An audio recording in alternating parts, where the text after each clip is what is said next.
Good morning. Today is January 18th, and I wanted to share something that happened to me yesterday. For me, it was very exciting. I had my first person reach out to me privately, and they said, Jerry, what is low carb?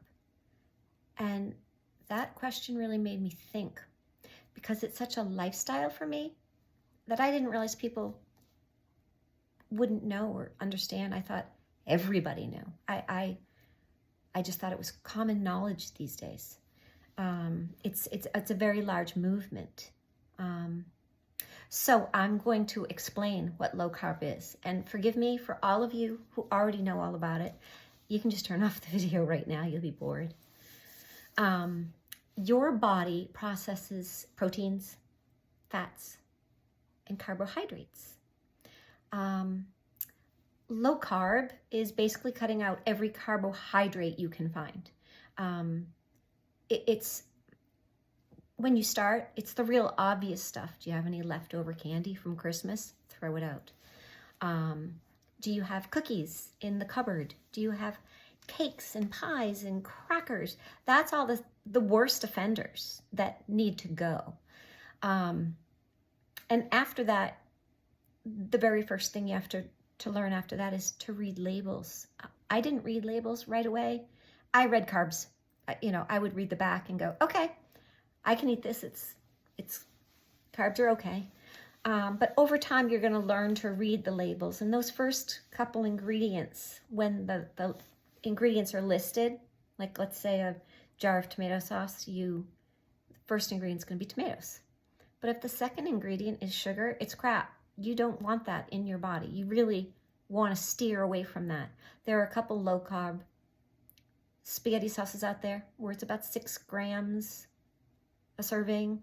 That's what you want to concentrate on, not the ones that are 13 and 27 grams of sugar or carbs. Another rule that I learned when I first started was if a product that you would like to eat has more than 5 ingredients, don't put it in your mouth. Don't buy it. Don't take it. And I'm not talking spices. I'm not talking spaghetti sauce and there's all these spices involved. That's okay. I'm talking about the ingredients you can't pronounce, the ingredients that you have no idea what they are. That's a bigger concern. It's a lot of that stuff is to keep stuff preserved for months on a shelf, and you just don't want all that stuff. But that is for another day when you learn to incorporate this into your life. So we've got you getting rid of all the obvious sugars. We've got you reading labels. The next thing that you really need to take away is pastas, breads, potatoes, and even sweet potatoes. Now, these are vegetables, but some vegetables are higher in carbs, and you really need to stay away from them. One thing somebody said to me once was, it's all the white foods, right? And I thought about it. I was like, okay, saltine crackers, bread, pasta. I started going, yeah, but it's not all the white stuff. I mean, don't eat something because it's white. I eat cauliflower all the time, and that is allowed on keto. Even onions, which are white, are allowed on keto. Now, they are higher in carbs, so when you incorporate higher carb foods, you have to be careful. You're only supposed to get 20, 30 carbs in. I say 20 net carbs in a day. So if you have onions, which maybe you're in love with onions, and you say, hey, I really want them to have it with my steak, you can. It's just more carbs than you're trying to. They add up fast. And then if you caramelize your onions, they're even higher in sugar, in carbs, because it's released sugar. There's a lot to learn there, and you have to be patient and make it simple. I mean, did you know that ketchup is full of sugar? I certainly didn't when I started. I didn't. And I feel like stating like French fries and burger buns and soda. I mean, to me, that's all really obvious. Those are foods that you cannot eat on keto. But maybe it's not obvious. And you know what? If it's not, DM me. Ask for more info. I will be more than happy to hook you up. It's just, I just kind of presume people know this stuff. So as I was talking about some vegetables like sweet potatoes, which are very high in nutrients. So it's important that you do eat sweet potatoes every once in a while. There's carb cycling. There's all kinds of funky stuff you can do. But there are carbohydrates in vegetables like corn, peas, carrots, tomatoes, and the onions. And you may want to remove those later as you get a lay of the land and are getting comfortable with your restrictions. I pick and choose. I personally really love tomatoes in my taco salad. So yep, they're higher in carbs, but you know what? I'm going to incorporate that into my day because I want my tomatoes. There's also a really great debate about eating healthy carbohydrates. There are people who will hate on you because you had tomato in your salad, and they'll go, you know, that's not keto. And I personally feel like it's a whole food. It's a vegetable, a fruit, and I really enjoy it, and it makes my day pleasurable and my meal pleasurable. So I'm going to eat them.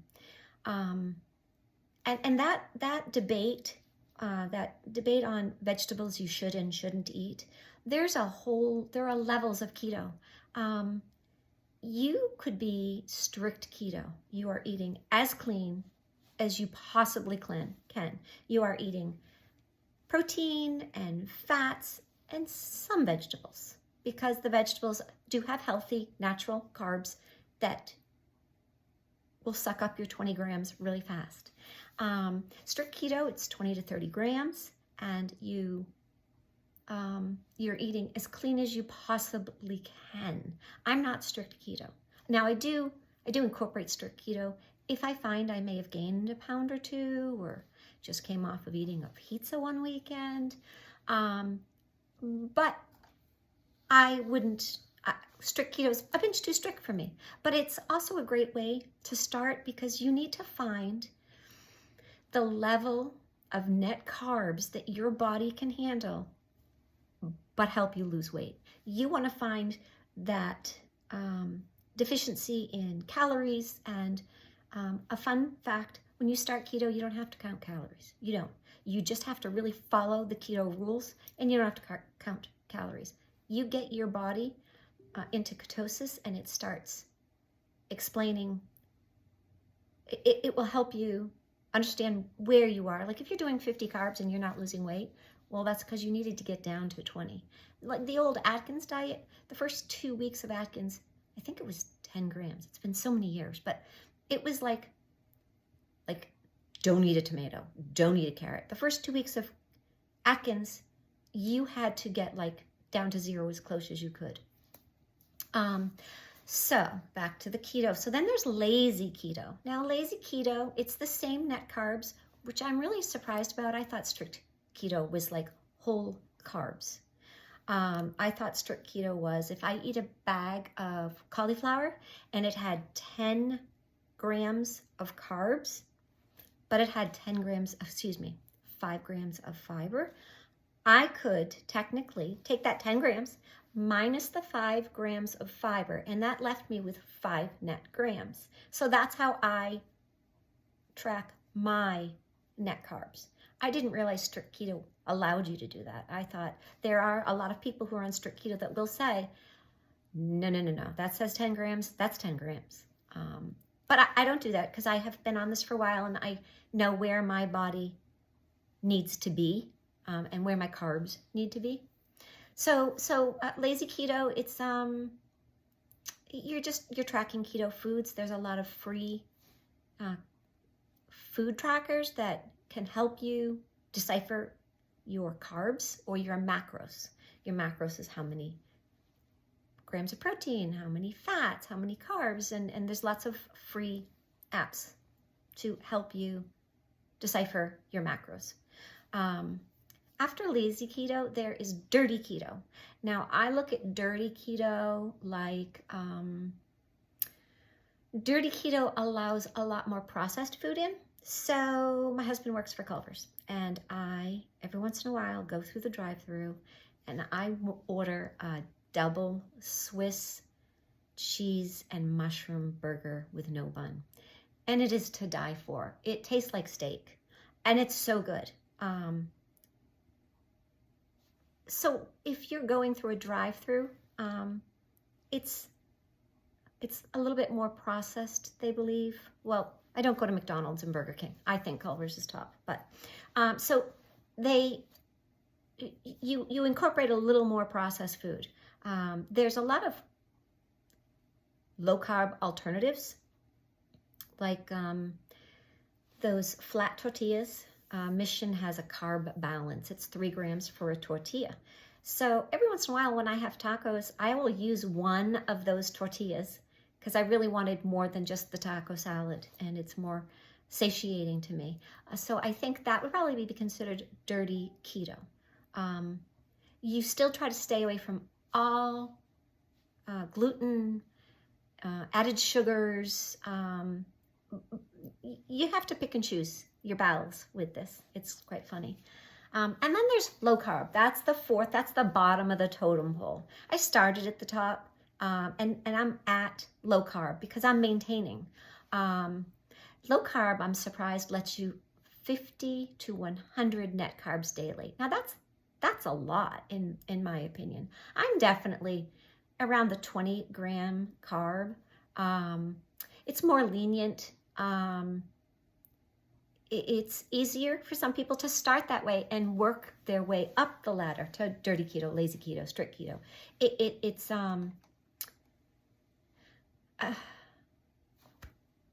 easier.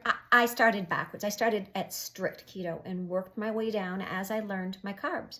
But also, I'm taking these ketones. I'm always in ketosis because I do take these. And I'm sorry, I did up this before I started my video today. Today I'm actually drinking Lime Time, and this is also one of my absolute favorites, especially in the summer. It's super refreshing. I love it. It's like a limeade kind of. And so because I drink these, I also don't have to worry so much. Like I said in yesterday's video, do I cheat here and there? Infrequently, but I do. And I do that so that mentally I'm okay not eating pizza every Saturday night. I do cheat about every 3 months. I'm really good for about 3 months at a time. And then I just need to relax for a day. And I pick a day, and like I said, I enjoy it. And then the next day I get right back into keto. Now, if I eat 3 slices of pizza, is that going to knock me out of ketosis? You know, I've never tested myself, but I think so. But I've never tested myself because I don't want to upset myself. I've made the decision to enjoy that pizza. And so that's why I drink these, is I just get up the next morning or drink one of these after I've cheated, and I get up the next morning and I'm in ketosis. So that's why I've never tested. That's a whole nother subject. Gosh, I haven't even discussed testing for your ketones. But here we go. Oh, crap. Sorry. So yes, I just wanted to share that epiphany I had when I got contacted about what is low carb. And the epiphany that I had about it was, in my video yesterday, I made a rather bold statement. I said, you know what? Diabetes 2 is a personal choice. It is because we are not taking care of our body. We're not exercising, we're not moving, we're not putting proper nutritious food in our bellies. And so it's the human race's fault. And for those of you who don't know, it's nothing like diabetes 1. Diabetes 1 you're born with, that is no choice. So I may have been a little bold with that statement, or maybe brutal, or I don't know. I take it back now, because if you don't understand low carb and you don't understand the nutritional importance of the foods you put in your mouth, then diabetes isn't a choice for you. You don't understand the difference.